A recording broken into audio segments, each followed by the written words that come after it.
خدا نہ خواستہ یہاں اگر میری پگڑی کے شملے کو پیچھے آگ لگ جائے تو کیا میرا بھائی پہلے یہ کہے گا کہ حضرت قبلہ علامہ شیخ وہ اتنی دیر میں دل چیک کرے آگ ساری سر تک پہنچ جائے؟ جب ایمرجنسی ہوتی ہے تو اس وقت القابات نہیں پکارے جاتے. اس وقت تجھے کہیں گے مولانا آگ لگ گئی، پیر صاحب وہ آگ دیکھیے آگ دیکھیے. اس وقت آداب کا زیادہ خیال نہیں ہوگا. ہمارے ہاں ایمرجنسی میں آداب یاد نہیں رہتے، پر صحابہ چونکہ حضور کا ذکر کرتے تھے تو وقت کوئی بھی ہوتا تھا پر وہ نبی پاک کا ادب نہیں بھولا کرتا. ہر وقت سرکار کا ادب. غار ثور میں حضرت صدیق اکبر رضی اللہ تعالیٰ عنہ کی ایڑی کو سانپ نے ڈس لیا تو سانپ کی تو دہشت ہی بڑی ہوتی ہے. حضرت صدیق اکبر کے آنسو نکل آئے گئے تو سرکار نے فرمایا کیا ہوا؟ تو کہنا چاہیے تھا نا سانپ سانپ سانپ سانپ، یہ بولنا چاہیے تھا نا. پر حضرت صدیق اکبر اس ایمرجنسی میں بھی حضور کے آداب نہیں بھولے. کہنے لگے فدا کا ابی و امی یا رسول اللہ، حضور میری ماں بھی قربان ہو میرا باپ بھی قربان ہو، وہ ذرا میرے پیر کو سانپ نے ڈس لیا. ادب ملحوظ خاطر رکھا جائے گا. ہمارے ہاں نا کچھ لوگوں کو سیاسی تقریریں بڑی اچھی آتی ہیں، وہ اپنے لیڈر کا ذکر کرتے ہیں تو انہیں بڑے القاب یاد ہیں، قائد عوام اور جناب قائد جمہوریت اور پتہ نہیں کیا کیا، اور حضور کا نام کسی سیاسی جلسے میں لے تو لینا ہی نہیں آتا. آپ سے بھی شکوہ ہے، ہمیں نبی پاک کا ذکر کرنا آنا چاہیے. ہم حضور کا ذکر کریں تو مدینے والی سرکار کہہ کے ذکر کریں، سرکار دو عالم کہہ کے ذکر کریں، سرکار رحمت للعالمین کہہ کر ذکر کریں، سرکار دو جہاں کہہ کر ذکر کریں. حضور کا ذکر کریں تو خوبصورت چناؤ الفاظ کا، اور ہماری باڈی لینگویج بھی بتائے کہ ہم عام ذکر نہیں کر رہے، ذکر رسالت محاب کر رہے. آپ وہ غالب نے کہا تھا کہ میں 1000 بار بھی اپنی زبان دھو لوں نا کبھی مشک اور عنبر سے تو پھر بھی مجھے لگتا ہے ابھی اس قابل نہیں ہوئی کہ مدینے والے کا نام لے سکے. 1000 بار بشویم دہن ز مشک و گلاب، 1000 بار بھی زبان کو مشک گلاب سے غسل دو تو پھر بھی لگتا ہے کہ یہ نام لینے کے قابل ہے. بڑا سا لہجہ ادب والا. وہ ہمارے اسٹیجوں پہ آج کل داد لینے کے لیے بھی لوگ جوش نقابت میں جوش خطابت میں بھی بعض چیزوں کا دھیان نہیں کرتے. میری طرح کے لوگ اللہ ماشاء اللہ اللہ سمجھ عطا کرے. خوبصورت القابات کے ساتھ امام مالک رحمت اللہ علیہ کے پاس کچھ شخص اگر آتا تھا اور وہ آ کر آپ سے کہتا تھا کہ کوئی مسئلہ پوچھنا ہے تو امام صاحب فرماتے تھے فقہ کا مسئلہ پوچھنا ہے؟ کہتا ہاں تو بتا دیتے. لیکن اگر وہ کہتا نا میں نے حضور کی حدیث سننی ہے تو امام صاحب پہلے غسل کرتے، پھر کپڑے بدلتے، خوشبو لگاتے، امامہ باندھ، پھر ممبر پر بیٹھتے اور پوری آب و تاب کے ساتھ مدینے والے محبوب کا ذکر کرتے. جب آپ کسی چیز کا اہتمام کرتے ہیں تو اس کے اثرات بھی ہوتے ہیں، پورے آداب کے ساتھ، اطوار کے ساتھ، پوری خوبصورتی کے ساتھ. یہ ہمارے علماء نے ہمیں آداب بتائے کہ جب نبی پاک صلی اللہ تعالیٰ علیہ وسلم کا ذکر کیا جائے گا تو پوری شان و شوکت کے ساتھ. آپ کو پتہ ہے منع کیا علماء نے کہ جب نبی پاک کا نام لکھو نا تو پورا درود لکھو صلی اللہ تعالیٰ علیہ. یہ بعض لوگ خالی سواد لکھ دیتے ہیں، یہ درست نہیں ہے طریقہ. یہ حضور کا نام گرامی ہے، آپ اس پر درود پاک لکھیں، پورا لکھیں، جب تک پڑھا جائے گا آپ کو ثواب ملے گا. تو پورے آداب نبی پاک صلی اللہ تعالیٰ علیہ وسلم کا نام لیا جائے تو خالی نام نہ لیا جائے، ساتھ درود بھی پڑھا جائے. حضور نے فرمایا وہ بد نصیب ہے اس کے سامنے میرا ذکر ہوا اور اس نے مجھ پر درود ہی نہیں پڑھا صلی اللہ تعالی علیہ وسلم. آداب کے ساتھ ذکر کیا جائے، اس کو ملحوظ خاطر رکھا جائے. اور اگر نوجوان نسل کے اندر یہ ذوق پیدا ہو جائے، میں تو خیر آج کل محفلوں کا بھی رنگ دیکھتا ہوں تو پریشانی ہوتا ہوں. وہ پرانے ناک کا ہوتے تھے، ہاتھ باندھ کے کھڑے ہیں، آنکھیں بند ہے، حضور کا ذکر ہو رہا ہے. اب تو مائک پکڑا ہوتا ہے تو آدھا قوم کے سامنے بھی کرتے ہیں.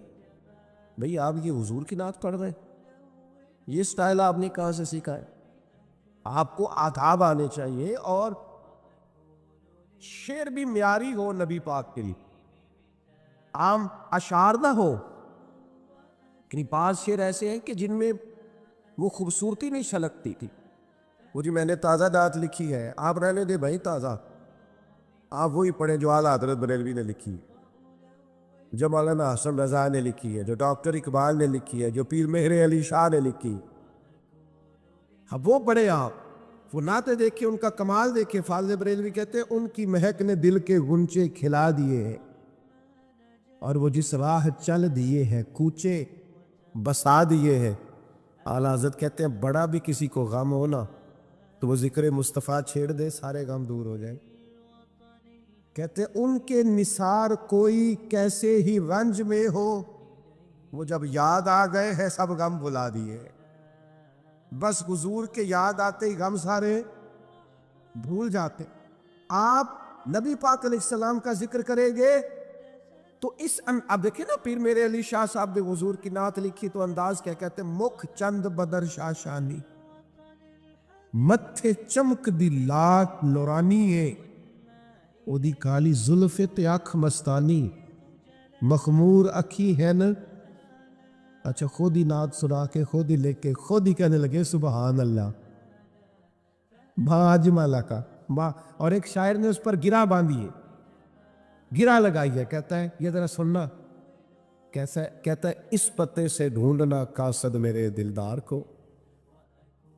کہتے میں تمہیں ایڈریس بتاؤں, میرے محبوب کو ڈھونڈنا تو پتہ کیا ہے.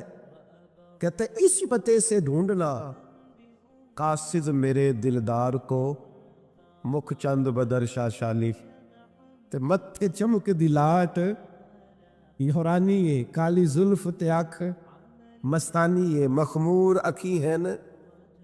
اور فاضل بریلوی کہنے لگے سب سے اولا ہو آلہ سب سے بالا ہو آلہ, کیا خبر کتنے تارے کھلے چھپ گئے, پر نہ ڈوبے نہ ڈوبا. کر لو بدلی رسولوں کی ہوتی رہی, پر چاند بدلی کا نکلا. ہمارا نبی اور جن کے قدموں کا دھون ہے آب حیات, ہے وہ جانے مسیحا ہمارا نبی. تو میرے بھائی نعت میں تازگی ہو, حسن ہو, اور آپ چناؤ کریں تو عمدہ الفاظ کا کریں, معیاری جملے سرکار کے لیے کریں, معیاری.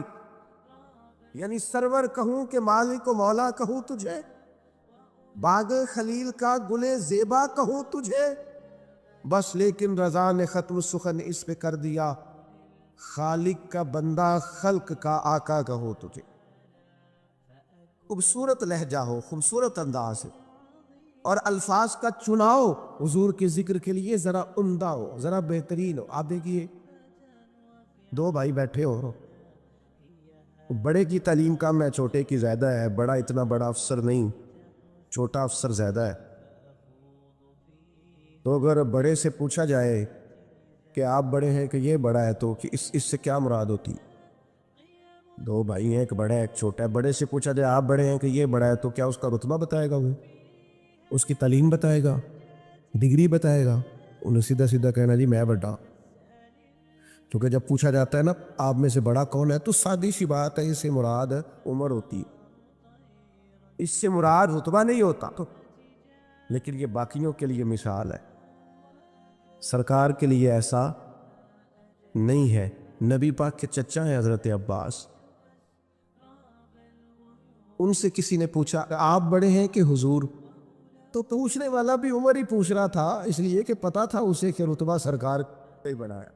اس نے پوچھا آپ بڑے ہیں کہ نبی پاک, تو سادی سی بات ہے وہ عمر پوچھ رہا تھا, عمر بتانی چاہیے تھی. لیکن حضرت عباس نے ذکر چونکہ حضور کا کرنا تھا, لہذا جملوں کا چناؤ ذرا سمجھ کے کیا. کہا کیا کہا جناب, پوچھا تھا آپ بڑے ہیں کہ سرکار؟ تو حضرت عباس کہنے لگے بڑے تو سرکار ہی ہیں, پیدا پہلے میں ہوا تھا, بڑے حضور ہی ہیں, بڑے وہی ہیں اور وہی بڑے رہیں گے. پر ذرا پیدا پہلے یہ سرکار کے لیے جب آپ انداز اختیار کریں گے تو الفاظ کا چناؤ ٹھیک کریں. آپ اچھے جملوں کے ساتھ سرکار کا ذکر کریں گے, قیمتی ترین الفاظ آپ سرکار کے لیے استعمال کریں گے. ایسا نہیں ہوگا کہ جو آپ کی طبیعت میں آیا, جو مزاج میں آیا سو آپ نے کہہ دیا. تو ہمیشہ عمدہ چناؤ الفاظ کا, اعلیٰ ترین لفظ نبی پاک کے لیے آپ چناؤ میں آپ لے کر کے آئیں گے. آپ دیکھیے بعض اوقات ہم بعض چیزوں کا ذکر کرتے ہیں اور اگر اس ذکر میں فارفتگی پیدا کر لینا, بندہ سارے ذکر کرتا ہے لیکن کبھی ماں کا ذکر کرتا ہے نا تو رو ہی پڑتا ہے. سارے بندہ روز تذکرے کرتا ہے لیکن کبھی باپ کو یاد کرتا ہے تو اس کا ذکر عام روٹین میں نہیں کرتا, اس کے ذکر میں بھی کیفیت بن جاتی. حضور کا جب ذکر کریں تو صرف آپ کا ظاہری وضو نہ ہو, آپ کے لہجے کا بھی وضو, آپ کے لفظ شیرینی کی طرح میٹھے ہو, جملے خوشبودار. آپ ہمیشہ اعلیٰ پائے کے الفاظ کا چناؤ کر کے حضور کا ذکر کریں. کبھی بھی کمزور لفظ سرکار کے لیے استعمال نہ کرے اور کسی صورت نہ کرے. حضرت ابو بکر صدیق رضی اللہ تعالیٰ عنہ نے نا نبی پاک علیہ السلام کا جب کلمہ پڑھا تو یہ مکے میں بریکنگ نیوز دوڑ گئی.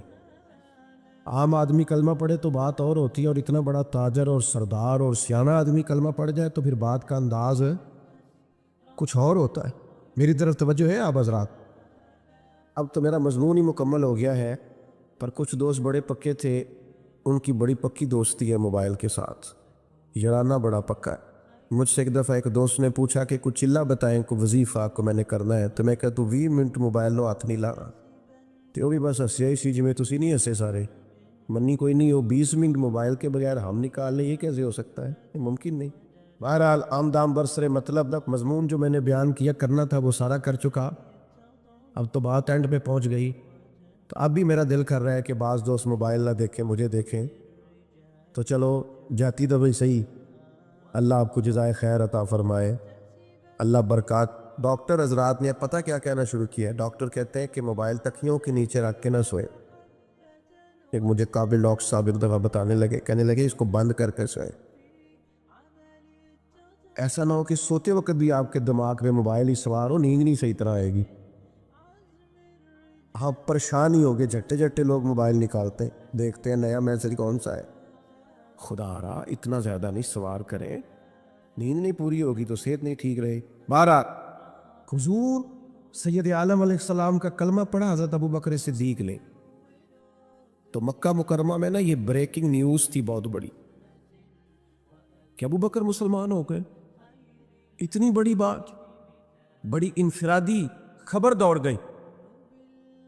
تو اب ظاہر ہے حضرت ابو بکر بہت بڑے تاجر تھے, تو تاجر کے دوست بھی تو تاجر ہی ہو گئے نا. تو بڑے بڑے تاجر گئے پتہ کرنے کہ معلومات کریں حضرت صدیق اکبر کلمہ پڑھ گئے, مسلمان ہو گئے.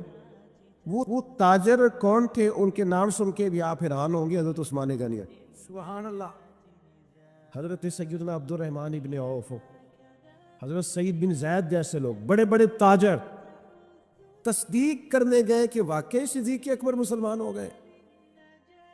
انہوں نے جا کے حضرت صدیق اکبر سے پوچھا آپ مسلمان ہو گئے؟ تو ذکر مصطفیٰ کرنا تھا نا. تو حضرت صدیق نے کہا یہ کوئی سادی سی بات تو نہیں نا, ایسے ہی کر دوں. فرمایا بیٹھ جاؤ. بیٹھ گئے. پھر جناب علامہ اسماعیل حقی رحمۃ اللہ علیہ نے لکھا ہے, اس خوبصورتی سے ذکر کیا حضرت صدیق نبی پاک کا, اس معنویت سے ذکر کیا, اس ذوق سے ذکر کیا, اس شان سے نبی پاک کا ذکر کیا کہ وہ جو صرف خالی پتہ کرنے آئے تھے نا کہ آپ مسلمان ہوئے ہیں کہ نہیں, وہ سارے کہنے لگے ابو بکر ہمیں بھی ساتھ لے جا, ہم نے بھی حضور کا کلمہ پڑھنا. ہم ذکر اس طرح کریں, ہم تذکرہ اس طرح کا کریں, ہمارا لب و لہجہ اس طرح کا ہو, ہمارا انداز اتنا انوکھا اور شاندار ہو. اپنے بچوں کو ساتھ بٹھا کے رات حضور کا ذکر کریں, سرکار کی حدیثیں یاد کریں. دیکھو نبی پاک کی ایک بات ایسی ہے اس پر پوری زندگی گزاری جا سکتی. نبی پاک صلی اللہ تعالیٰ علیہ وسلم نے ہر قسم کی طہارت, ہر قسم کی پاکیزگی اپنی امت کو عطا فرمائی۔ حضور سید عالم صلی اللہ تعالیٰ علیہ وآلہ وسلم نے اس قدر زیادہ طہارت پر زور دیا، پاکیزگی پر زور دیا کہ فرمایا صفائی نصف ایمان ہے، اس کو تمہارے ایمان کا حصہ بنا دیا۔ حضور کس طرح کی پاکیزگی ارشاد فرماتے؟ حضور علیہ السلام سوچوں کی پاکیزگی دیتے، برا سوچنا، بدگمان رہنا، لوگوں کے بارے میں اپنے دل کے اندر بوجھ بٹھانا، نفرت کرنا، اس سے بھی منع فرمایا۔ آغاز یہاں سے کیا کہ تمہاری سوچیں، تمہارے خیالات، تمہارے تصورات، تمہارا گمان یہ پاک ہونا چاہیے۔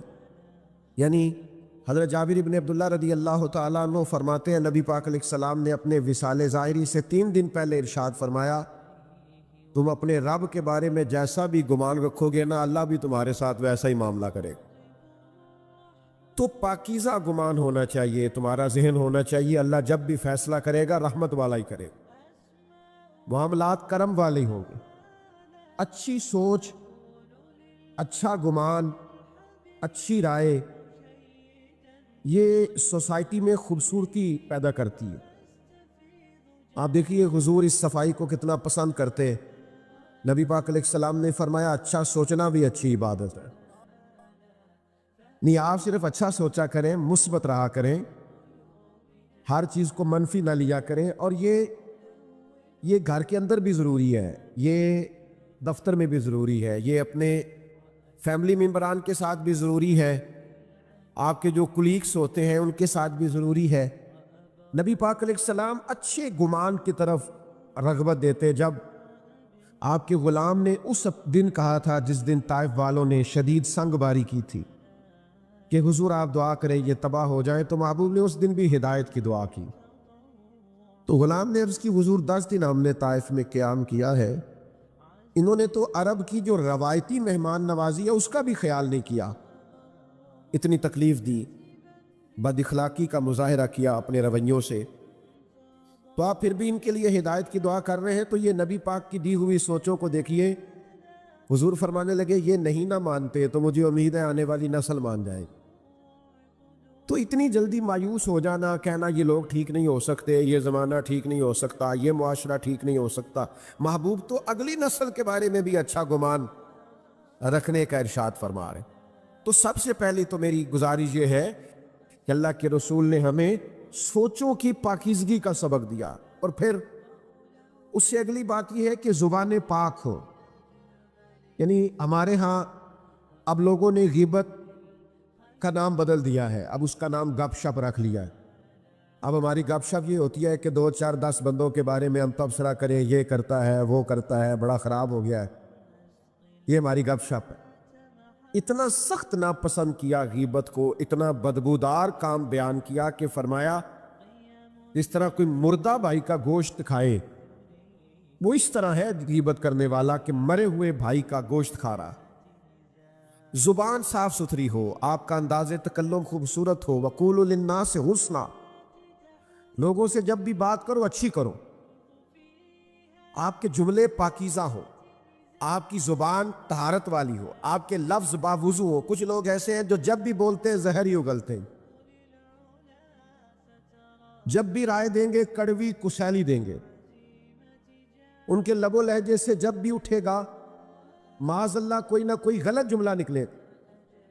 نبی پاک علیہ الصلوۃ والسلام نے ہمیں زبان کی طہارت، ایک تو حضور ہمیشہ سچ بولتے تھے، خلاف واقعہ بات نہ کریں۔ حضور نے فرمایا سچ بندے کو نجات دلاتا ہے، جھوٹ آدمی کو ہلاک کر دیتا ہے۔ سچ بولیں، اپنے آپ کو غیبت سے بچائیں۔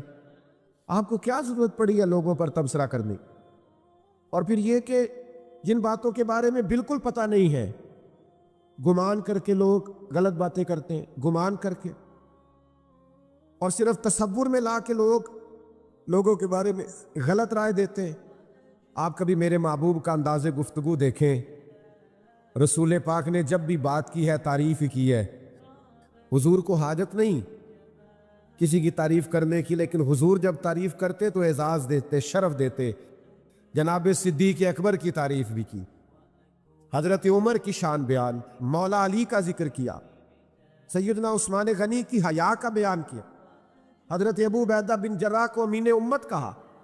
نبی پاک صلی اللہ تعالیٰ علیہ وآلہ وسلم نے حضرت جابر ابن عبداللہ کی تعریف کی۔ حضور لوگوں کے بارے میں ہمیشہ خیر کا جملہ بولتے، مزدور کی تعریف کی، سچے تاجر کی تعریف کی۔ استاد کے محبوب پاک علیہ السلام نے عظمت اور فضائل بیان کیے، لوگوں کے لیے خیر کا جملہ، پاکیزہ بات کرنے کا محبوب ہمیشہ سبق دیتے۔ امتی کو چاہیے کہ اس بات کو سمجھے، اپنی زبان کے نشانے پہ نہ رکھے ہر وقت کسی نہ کسی کو۔ اور تیسری بات جو سب سے زیادہ اہم اور سب سے زیادہ ضروری ہے، وہ یہ ہے کہ نبی پاک علیہ السلام نے دلوں کی پاکیزگی پر، روحوں کی طہارت پر زور دیا ہے۔ ہم نہ اپنا بات ظاہر خوب سجاتے ہیں، 2 گھنٹے لوگ آئینے کے سامنے کھڑے رہتے ہیں، اور اب چونکہ کیمرے چلنے ہوتے ہیں، اب تو جتنی دیر بیٹھنا ہوتا ہے، کسی محفل میں بھی لوگوں نے سیٹ سٹو کے بیٹھنا ہوتا ہے، تصویریں جو بنتی ہیں اور خیر سے اسٹیٹس جو لگتے ہیں، اور بھی کئی مصیبتیں ہم نے یہ ساری گلے ڈال لی ہوئی ہے اللہ ماشاءاللہ۔ تب تو لوگ اپنے ظاہر کو سنوارنے کے لیے بڑی سخت محنت کرتے ہیں، لیکن یاد رکھ لینا، بڑے اجلے لوگ، بڑی گاڑیوں میں بیٹھے لوگ، بڑے بنگلوں سے نکلتے ہوئے بھی بعض لوگ ہم نے بے چین دیکھے، بے قرار دیکھے، ذہنی تناؤ کا شکار ہے، فکری انتشار کا شکار ہے، قوت فیصلہ سے محروم ہے، سمجھ نہیں آ رہی کیا کریں، کدھر جائیں۔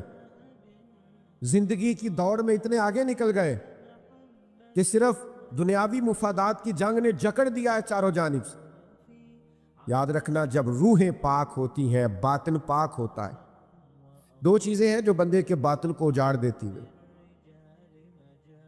2 چیزیں روح کو اجاڑ دیتی، اور خود نبی پاک علیہ الصلوۃ والسلام نے اس کی نشاندہی فرمائی۔ حضور فرماتے ہیں 2 بھوکے بھیڑیے، یعنی بھیڑیا ویسے ہی خطرناک ہوتا ہے، اور بھوکا ہو تو پھر کتنا خطرناک ہو۔ کریم فرماتے ہیں 2 بھوکے بھیڑیے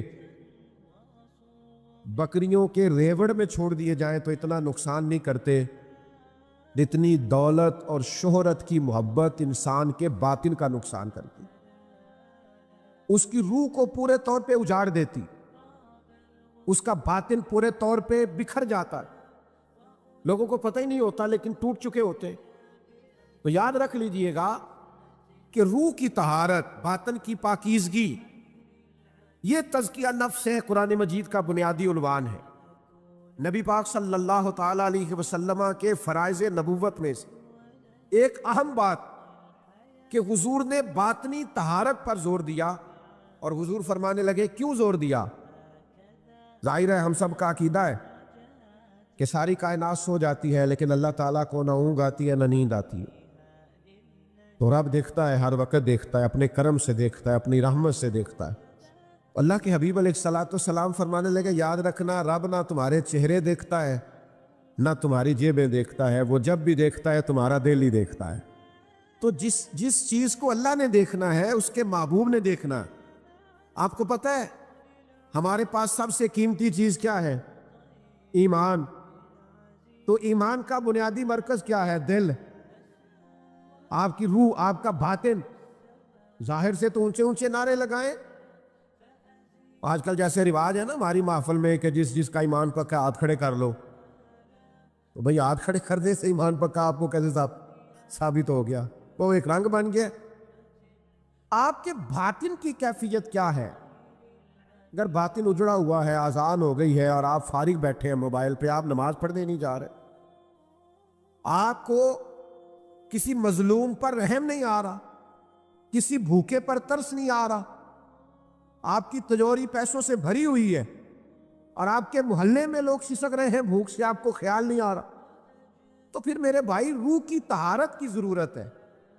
نبی پاک علیہ السلام نے جو کمال کیا ہے وہ یہ ہے کہ حضور نے انسان تعمیر کیے ہیں، انسانیت سازی کی ہے۔ نبی پاک حضور نے انسانوں کی تشکیل کی ہے۔ ہوتے ہیں نا لوگ کہ میں نے بلڈنگیں بڑی بنائی، تو میں نے کارخانے بڑے لگائے، تو میں نے فلاں ترقیاتی کام بڑے کیے۔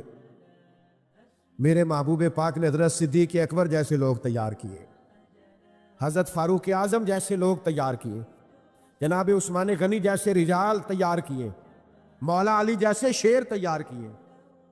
یہ رجال حضور نے تیار کر کے سوسائٹی کو دیے۔ معاشرے کے اندر جب اس طرح کے لوگ ہوں جن کا تقوی ضرب المثل ہو، جن کا اٹھنا بیٹھنا لوگوں کے لیے نصیحت کا باعث، جن سے ملاقات کر کے کلیجے ٹھنڈے ہوتے ہو، عبادت کو دل کرتا ہو، روحیں تازہ ہوتی، تو یہ لوگ زمانے کے لیے پھر رہنما اور مقتدا بن جایا کرتے ہیں۔ ایک دن نا حضرت عمر بیٹھے ہوئے تھے، تو آپ کے ارد گرد چند لوگ بھی بیٹھے تھے، تو کسی موضوع پر گفتگو ہو رہی تھی، تو لوگ اپنے اپنے جذبات کا اظہار کرنے لگے۔ ایک صاحب نے کہا کہ میرا دل کرتا ہے میرے پاس پہاڑوں کے برابر سونا ہو اور میں اللہ کے راستے میں خیرات کر دوں۔ یہ اچھے ارادے، اچھی نیتیں، ان نیتوں پر بھی اللہ بڑا اجر عطا کرتا۔ ایک شخص نے عرض کیا کہ میرا دل کرتا ہے کہ میرے پاس بے پناہ دولت آئے اور میں شام ہونے سے قبل اللہ کے بندوں میں بانٹ دوں۔ لوگ اپنی اپنی رائے دے رہے تھے کہ مجھے اللہ اس طرح دے تمہیں، اور آج بھی اس طرح کے اچھے جذبات والے لوگ معاشرے میں پائے جاتے ہیں۔ اللہ تعالیٰ اگر انہیں نوازتا ہے تو وہ اللہ کے بندوں پر خرچ کرتے ہیں۔ اب سب نے اپنی اپنی رائے دی، تو حضرت عمر کی طرف لوگ دیکھ رہے تھے کہ جب اس موضوع پر بات ہو رہی ہے کہ مجھے اللہ یہ دے تو میں اللہ کے راستے میں خیرات کروں گا، اللہ مجھے یہ دے تو میں اس کے راستے میں خیرات کروں گا، تو جناب عمر بھی کچھ بیان کرے۔ تو حضرت عمر فرمانے لگے میرا دل کرتا ہے اللہ مجھے حضرت معاذ ابن جبل جیسے اور بندے عطا کرے، اللہ مجھے حضرت ابو عبیدہ بن جراح جیسے اور لوگ عطا کرے۔ میرا دل کرتا ہے اللہ تعالیٰ اس امت کو حضرت جناب سعد بن ابی وقاص جیسے کچھ اور افراد دے، اللہ اس طرح کے کچھ اور بندے پیدا کرے تاکہ اللہ کے بندوں کے لیے مزید لوگوں کی آسانی کا بندوبست ہو سکے، تاکہ دین کے مزید مضبوط ستون تیار ہو سکے۔ اس طرح کے رجال کار اللہ دے۔ ہمارا یہ مسئلہ ہے کہ ہم انسانیت سازی نہیں کر رہے، ہم اپنے بچوں کے لیے پیسے جمع کر رہے ہیں، محلات تعمیر کر رہے ہیں، زیادہ غور کرنا کیا کہہ رہا ہوں، تجوریاں بھر رہے ہیں۔ سوال ہوتا ہے تو نے بچوں کے لیے کیا بنایا؟ میں نے تو جی فلاں بنا دیا ہے۔ اور نبی پاک علیہ السلام نے کیا فرمایا؟ حضور نے فرمایا کسی باپ کا اپنی اولاد کے لیے سب سے بہترین تحفہ یہ ہے کہ اسے اچھا ادب سکھا دے، اس کے اخلاق کو تعمیر کر دے، اس کے رویے درست کر دے۔ آپ کے بچے کے پاس لاکھوں روپیہ ہے لیکن وہ بلا کا ضدی ہے، بڑا مہنگا موبائل ہے لیکن 1 منٹ کا حوصلہ نہیں اس کے پاس، تسلی نہیں، مزاج میں ٹھہراؤ نہیں، وہ اپنی ماں کا غصہ بھی برداشت کرنے کو تیار نہیں، وہ اپنے دادا کے 2 جملے سخت بھی سن نہیں پاتا۔ تو آپ نے کیا تعمیر کیا ہے؟ بس آپ نے اس کو جائیدادیں اکٹھی کر کے دے دی، مال و دولت اکٹھا کر کے دے دیا۔ شخصیت سازی، تزکیہ، نبی پاک علیہ الصلوۃ والسلام نے وہ اخلاق دیکھے نا۔ ایک نوجوان ہے، نبی پاک صلی اللہ تعالی علیہ وسلم کا زمانہ نور ہے، حضور جہاد پہ جا رہے ہیں، حضرت سعد بن ابی وقاص رضی اللہ تعالیٰ عنہ کو حضور نے تیار کر لیا، ان کے چھوٹے بھائی قد بھی چھوٹا ہے، ٹانگیں پتلی ہیں، تو وہ رونے لگے، عرض کرنے لگے حضور میں نے بھی جہاد پہ جانا ہے۔ یہ اس عمر میں یہ جذبے پروان چڑھ گئے اللہ کی راہ میں نکلنے کے، یا رسول اللہ میں نے بھی جانا ہے۔ تو کریم نے فرمایا آپ کے بڑے بھائی جا رہے ہیں، قد بھی چھوٹا ہے، عمر بھی تھوڑی ہے، رہنے دیجئے۔ تو عرض کرنے لگے مہربانی کرے میری کشتی کرا کے دیکھ لیں۔ اور ایک روایت میں ہے جب وہ رونے لگے تو تبھی پاس کر دیے گئے۔ تو نبی پاک علیہ الصلوۃ والسلام نے تو افراد سازی کی ہے، شخصیت سازی کی۔ آپ کسی شخص کو متقی بنا دے، اس کے دل کے اندر اللہ کا خوف پیدا کر دے، پھر اس کے سامنے کروڑوں بھی پڑے ہوں گے تو وہ کرپشن نہیں کرے گا، اور اگر اس کے دل میں تقویٰ نہیں تو آپ 20 کیمرے لگا دیں، آپ دفتر کے اندر 100 کیمرے لگا دیں، آپ جو مرضی کر لیں، جب اس کا ذہن بن گیا معاذ اللہ کہ میں نے لوٹ کے کھانا ہے تو پھر رویہ اور ہو جائے گا. تو بنیادی کام شخصیت سازی، بنیادی کام جو نبی پاک علیہ السلام نے کیا ہے وہ انسانوں کے اخلاق کی بہتری، ان کے کردار کی بہتری ہے. یہ ماشاءاللہ آج ڈھیر سارے لوگ یہاں انہوں نے انتظام کیا ہوا ہے، عمرے پہ جائیں گے، بڑی اچھی بات ہے. میں دوستوں سے کہا کرتا ہوں عمرے اور حج پہ بھی جاتے ہو تو اتنے پیسے لگا لیتے ہو تو جانے سے پہلے کو 2 گھنٹے کسی عالم کے پاس بھی بیٹھا کرو، طریقہ اور مسائل بھی تو سیکھ کے جاؤ نا. بھئی آپ کو پتہ بھی تو ہونا کہ ہم نے عمرہ کیسے کرنا ہے، آداب کا اور معاملات کا بھی تو خیال ہونا چاہیے. تعلیم و تعلم کا جو فقدان ہے، آج ہم سننے سنانے کے قائل ہیں، دیکھنے دکھانے کے قائل ہیں، پڑھنے پڑھانے کے نہیں. ہمارے پاس وقت بھی ہے لیکن آپ کو کوئی حضرت بلائیں کہ آئیں شام کو روز ترجمہ پڑھایا جائے گا تو ہم نے ٹائم نکالتے، ہم نے تو بیکار کی ویڈیوز دیکھنی ہوتی، وقت ضائع کرنا ہوتا ہے، بے مقصد قسم کے تبصرے کرنے ہوتے ہیں جن کا کوئی فائدہ نہیں ہے. ہم تو بھائیوں، انسانیت سازی. ایک صحابی تھے حضرت فضالہ، وہ کہتے ہیں کہ میری معاذ اللہ ثم معاذ اللہ کسی خاتون سے کلمہ پڑھنے سے پہلے کچھ دوستی تھی، تو میں تو اس ارادے سے گیا تھا کہ معاذ اللہ حضور کو شہید کروں گا. نبی پاک طواف کعبہ کر رہے تھے، میں نے اپنی بغل میں خنجر چھپا لیا اور سوچا جب حضور میرے قریب سے گزریں گے، یہ ہجرت سے قبل کی بات ہے، تو میں معاذ اللہ یہ خنجر لگاؤں گا اور حضور کو شہید کر دوں. فرماتے کریم میرے قریب سے گزرے تو فرمانے لگے تو فضالہ ہے؟ خیال آیا مسلمان نیک و بد پہچان جاتے ہیں اور محمد آدمی کے دل کی باتیں جان جاتے ہیں. تو فضالہ ہے؟ تو کہا یا رسول اللہ صلی اللہ علیہ وسلم میں فضالہ ہی ہوں. عرض کی یا رسول اللہ میں فضالہ ہوں. تو کہتے پہلے حضور نے میرے سر پہ دست شفقت رکھا، پھر میرے دل پہ دست شفقت رکھا. فرماتے ہیں بس ساری میل کچیل دھل گئی، ساری میل کچیل دھل گئی. تھوڑی دیر ہوئی ایک آیا کالیاں زلفاں والا، ایویں تھوڑی دیر ہوئی ایک آیا کالیاں زلفاں والا، 2 کڑیاں میرے من وچ رکیا کر گیا نور اجالا. فرماتے کریم تشریف لائے، کرم فرمایا، مہربانی کی، تو میں نے اسی وقت ہی کلمہ پڑھ لیا. اب یہ کیا کرتا ہے نبی پاک کا فیضان تزکیہ کہ باطن کو دھو ڈالتا ہے، وہ سارے اندر سے